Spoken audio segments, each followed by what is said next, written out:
Have you ever wondered, what is enlightenment? Really? Is it some elevated spiritual state?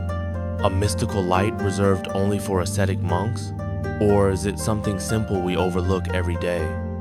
There was once a young man who asked this very question his entire youth.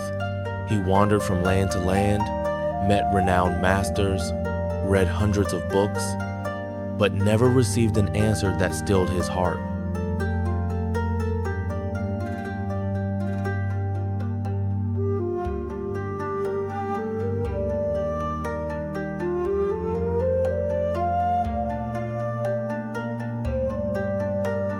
Until one morning, as mist blanketed the ancient forest, he arrived at a secluded Zen monastery. There, he met a Zen master, one who seemed to have been sitting for eternity.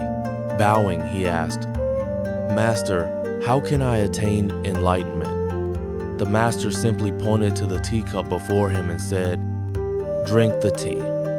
No scripture, no explanation, just a cup of tea.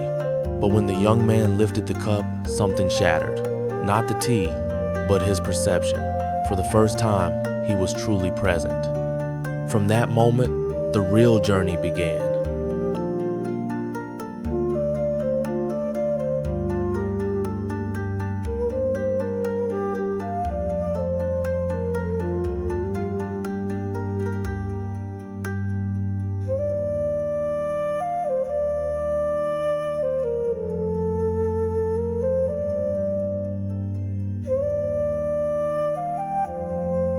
A journey not forward, but inward, returning to what seemed ordinary, breath, steps, gazes, and slowly he began to understand what Buddhist philosophy had always emphasized. Truth is not far, it's here, now. He recalled Siddhartha Gautama, a prince who gave up his throne to seek the truth, not by power, but by renunciation. Not through extreme asceticism, but through inner balance. Sitting under the Bodhi tree, the Buddha did not attain enlightenment as many think. He realized what had always been present within himself and within all beings. And here lies a startling truth. Enlightenment is not a reward.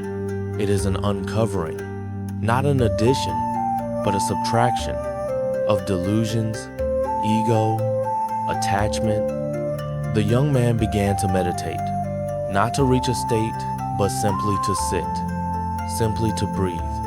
And in each breath, he felt life moving within. Meditation is not a way to escape life. It is a way to live it fully, not denying joy or sorrow, but touching them all without fear.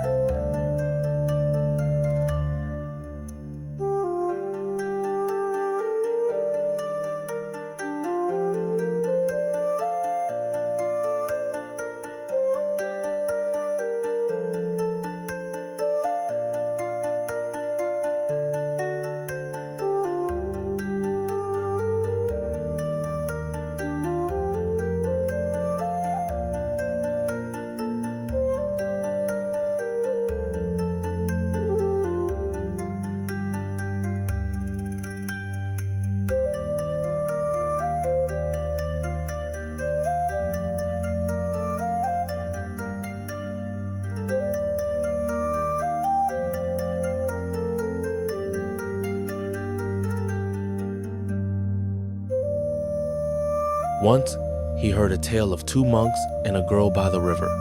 One monk carried her across. The other questioned why. The reply was profound. "I put her down long ago. Why are you still carrying her?" We often carry what has passed, like clutching hot coals and blaming the fire for pain. But if we don't let go, who can save us? He studied Bodhidharma, who brought Zen to China, meditating before a wall for 9 years to turn inward. He read of Zen Master Dogen, who said, "Zazen is not a means to enlightenment. Zazen is enlightenment." Each story, each teaching, fell like pebbles into his heart's lake. They caused no great waves, but each ripple spread, then stilled, revealing clear water. One day, while washing dishes, he suddenly saw his hands moving. No doer, no observer, just pure action. He laughed. Perhaps this is Zen. He learned of koans, paradoxical questions. Without using lips or tongue, speak of Zen. They don't seek correct answers, but the disruption of mental habits. When logic halts, direct perception begins.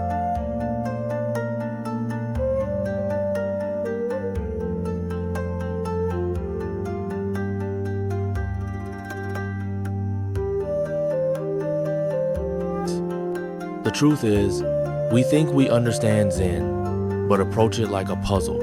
Zen is not to be solved, but to be embodied. Enlightenment doesn't change life, it changes how we live it. Before enlightenment, chop wood, carry water.